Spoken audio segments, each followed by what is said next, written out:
Welcome back to my YouTube channel. So today we will do last year questions of preparation of haloalkanes and haloarenes. So as you all know that I have started the crash course और कल हमने preparation पढ़ा था पूरे chapter की, ठीक है, important और आज हम उन्हीं के ऊपर के लास्ट ईयर क्वेश्चंस करेंगे. आपको लगता है अगर सो प्लीज़ व्हाट्सएप में I personally solve your questions. ठीक है, लेट्स स्टार्ट.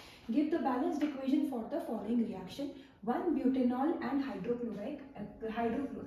So कैसे होगा? 1 butanol meth eth prop but, butanol कर दो और बाकी सबको बैलेंस कर दो. CH2 CH2 CH2 CH3 2 3 4. ठीक है, इसकी रिएक्शन करानी है हमको HCl की in the presence of anhydrous ZnCl2. ये हमने कल ही पढ़ा था कि अगर अल्कोहल का हम लोग हाइड्रोजन हैलाइड के साथ रिएक्शन कराते हैं लुईस एसिड की प्रेजेंस में, तब क्या होता है? एल्काइल हैलाइड बन जाता है. CH2 CH2 CH2 Cl बन जाएगा क्योंकि Cl है.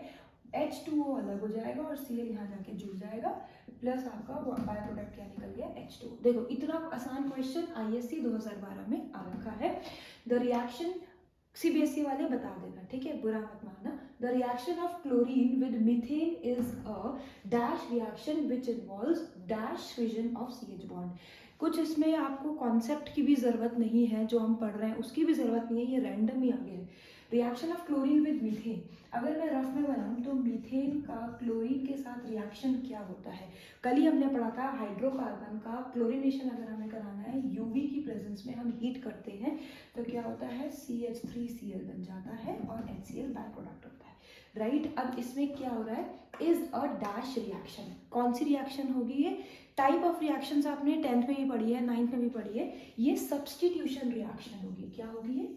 सब्सटीट्यूशन. बहुत कॉमन सेंस वाला पॉइंट है ये. क्यों सब्सटीट्यूशन होगा? क्योंकि यहाँ पे कार्बन के पास 4 हाइड्रोजन थे, 4 में से एक हाइड्रोजन हटा तब जाके एक क्लोरीन आया, तो मतलब क्लोरीन ने क्या करा? एक हाइड्रोजन को सब्सटीट्यूट कर दिया, हटा दिया, right. So this is a substitution reaction which involves dash fission. अब ये आपने 11th में पढ़ा होगा, अगर नहीं पढ़ा है तो आप देखना. 2 तरह के फिजन्स होते हैं, होमोलिटिक और हेट्रोलिटिक. होमोलिटिक में क्या होता है ना कि जैसे ये बॉन्ड है H बॉन्ड H, ये टूटा तो ये इलेक्ट्रॉन से तो बना है, 2 इलेक्ट्रॉन से मिलकर बना होता है, तो एक इलेक्ट्रॉन जाएगा इसके पास और एक इसके पास.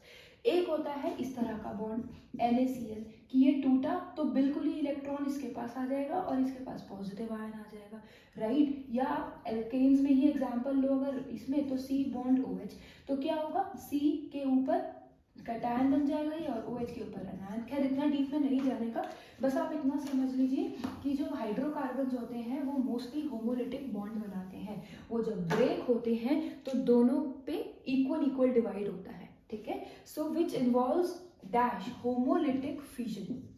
होमोलिटिक मतलब जब ये बॉन्ड ब्रेक हुआ ना, देखो क्लोरीन क्लोरीन का बॉन्ड ब्रेक होगा तो दोनों ही सेम एटम है, राइट. दोनों क्या है? सेम ही एटम है, तो दोनों का होमोलिटिक फिजन होगा, ठीक है. होमो मतलब जब सेम तरह के एटम्स का फिजन होता है, आप ऐसे समझ लीजिए, एक मॉलिक्यूल जिसमें सेम ही एटम हो तो वो होमोलिटिक फिजन होता है. तो homolytic fission of CH bond, ये 2 बार आ चुका है 1 मार्क में. ये मार्क्स लिखे हैं मैंने और ये कौन से ईयर में आया है. Now coming to the important question. मैं अरिहंत फॉलो कर रही हूँ और यहाँ पे एक चीज़ और है, मैं IUPAC नहीं करवा पा रही हूँ. IUPAC क्योंकि बहुत टाइम कंज्यूमिंग होता है, तो मैं वो एक काम करूँगी, मैं रिएक्शंस में मैं आपको नाम बताती चलूँगी, थोड़ा वैसे प्रैक्टिस कर लेंगे, बट मैं IUPAC नहीं करवा सकती, ठीक है. बहुत टाइम लगता है और ये क्रैश कोर्स में इतना टाइम नहीं होता.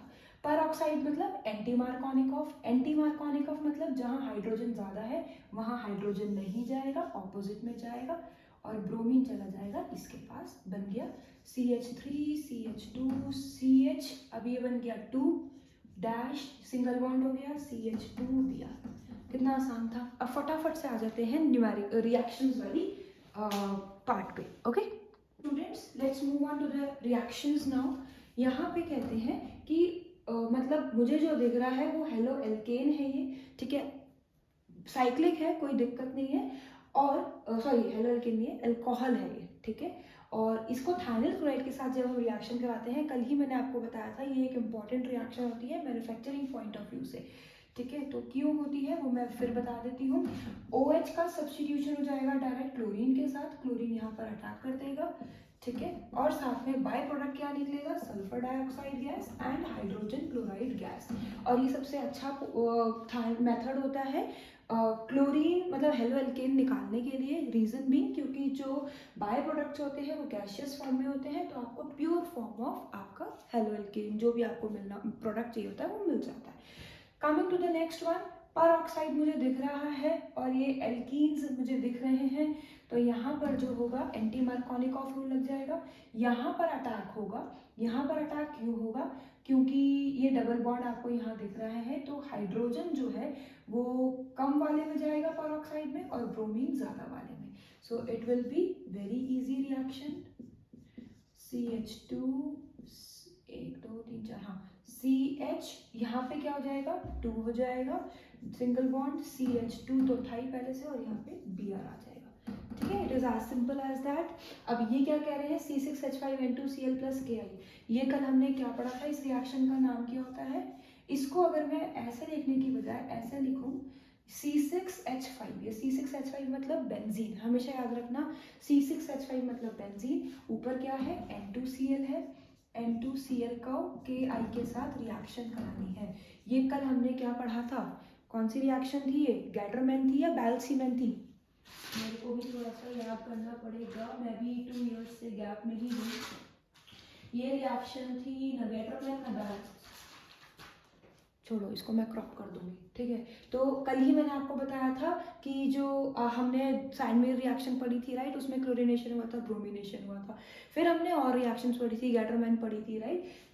तो आयोडीनेशन डायरेक्टली हो जाता है, Ki में डालते हैं, वार्म करते हैं, शेक करते हैं और कुछ भी नहीं होता है, आपका आयोडोब्रोमीन रेडी हो जाता है। सो चाहे आप इसको इसी की फॉर्म में लिखें, चाहे आप इसको इस फॉर्म में लिखें, ये इसका आंसर है, ठीक है। I mean this is the answer, ठीक है। तो मैं आपको इसको आंसर की फॉर्म में अच्छे से लिख देती हूँ, गंदा गंदा नहीं काम करते। तो बेसिकली ये क्या बन जाएगा C6H5 I, that's it right. या तो फिर बाय प्रोडक्ट्स आपको हम बाद में लिखेंगे, या फिर आप इसको ऐसे बना सकते हो, आंसर विल बी आयोडोबेंजीन, ठीक है। अब कहते हैं क्योंकि मेजर प्रोडक्ट आपको लिखना है यहाँ पे, तो हम यहाँ पे मेजर प्रोडक्ट पर ही फोकस कर सकते हैं, बट कई बार क्वेश्चन पूरी रिएक्शन मांगता है, उस केस में आपको बैलेंस करना पड़ेगा ना। ये क्या है, ब्रोमिनेशन हो रहा है कार्बन टेट्राक्लोराइड की प्रेजेंस में, तो इसमें क्या होता है, दोनों जगह डबल बॉन्ड, जो डबल बॉन्ड है उसके दोनों साइड पे जाके हेलोजन जाके जुड़ जाता है, तो इस केस में क्या होगा CH2 था और ये भी CH2 है, ये है ना CH2 है ना। अब जाके एक ब्रोमीन आप यहाँ जोड़ दीजिए और एक ब्रोमीन आप यहाँ जोड़ दीजिए, सिंपल। अब एक काम आपको और करना है, इस तरह से रिलेटेड कोई भी रिएक्शंस अगर आपको याद आ रही हो, रफ में उसकी प्रैक्टिस कर लो। जैसे कि मुझे इस टाइम पे क्या एक रिएक्शन याद आ रही है, मुझे इस टाइम पे रिएक्शन याद आ रही है कि यही हेलोजिनेशन हमने किया था हाइड्रोकार्बन का, CH4 का हेलोजिनेशन मैंने किया था, ये किया था यूवी की प्रेजेंस में हीट करने पर, तो CH3Cl और NCl बन रहा था राइट। और एक मुझे रिएक्शन और याद आ रही है कि उसमें हमने वो, अब आपके लिए क्वेश्चन है, ऐसे करोगे तो रिएक्शंस आपको सारी रट जाएंगी, कोई पूछ कुछ रहा है, कोई क्लिक आ रही है, उसकी प्रैक्टिस कर लेना। मुझे यहाँ पे एक रिएक्शन और याद आ रही है, जब हम क्लोरीनेशन कर तो करेंगे पर एनहाइड्रस ZnCl2 ले लो, कोई सा भी लुइस एसिड ले लो और डार्क में करोगे रिएक्शन, और रिएक्शन किसकी करानी है आपको, आप रिएक्शन कराओ इसकी CH3 की। अब बताओ इसका क्या प्रोडक्ट निकलेगा, ठीक है। तो डायरेक्ट क्लोरीनेशन की ये 3 चीजें हैं, एक ये डायरेक्ट सिंपल एल्कीन्स का रिएक्शन हो रहा है, ब्रोमिनेशन हो रहा है, और ये तो खैर CCl4 की प्रेजेंस में हो रहा है, तो ये इसका आंसर तो यही है, दोनों तरफ ब्रोमीन जुड़ जाएगा। इसी से ही मतलब मुझे जो याद आई वो ये 2 रिएक्शंस भी याद आई, तो आप खुद अपने दिमाग पे जोर डालो और फटाफट सारी रिएक्शंस को रिलेट करके काम किया करो, ठीक है। चलो ये तो था रिएक्शंस। अब आते हैं नेम IUPAC नेम्स पे, तो ये भी इंपॉर्टेंट आते हैं, IUPAC बार बार बहुत रिपीट होते हैं, तो हम ब्रोमीन को देंगे प्रेफरेंस, क्या बन जाएगा 2 ब्रोमो मेथिलप्रोब्यूट ब्यूटेन, ठीक है। ये क्या है, बेंजीन है, और ब्रोमीन 1 2 3 1 3, क्योंकि 2 है तो डाइब्रोमो बेंजीन। ठीक है, अब ये क्या है, डबल बॉन्ड को ज्यादा प्रेफरेंस देंगे, ये ज्यादा स्ट्रॉन्ग ग्रुप होता है, functional group. So 1 2 3, 3 chloro meth eth prop 1 E। ठीक, so this is all about the some of the important questions. मैं और निकालती हूँ थोड़े CBSE ISC के क्वेश्चंस।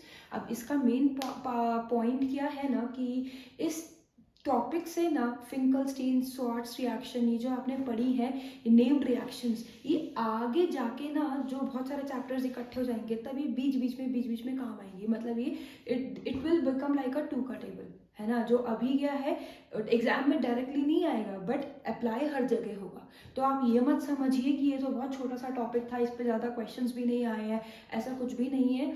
ये एक बहुत बेसिक चैप्टर बनने जा रहा है जो आगे जाके हर इंपॉर्टेंट रिएक्शन के बीच का पार्ट बनना जा रहा है। फिंकलस्टीन रिएक्शन याद रख लो, गेटरमैन याद रख लो, सैंडमेयर याद रख लो, स्वार्ट्स रिएक्शन याद रख लो।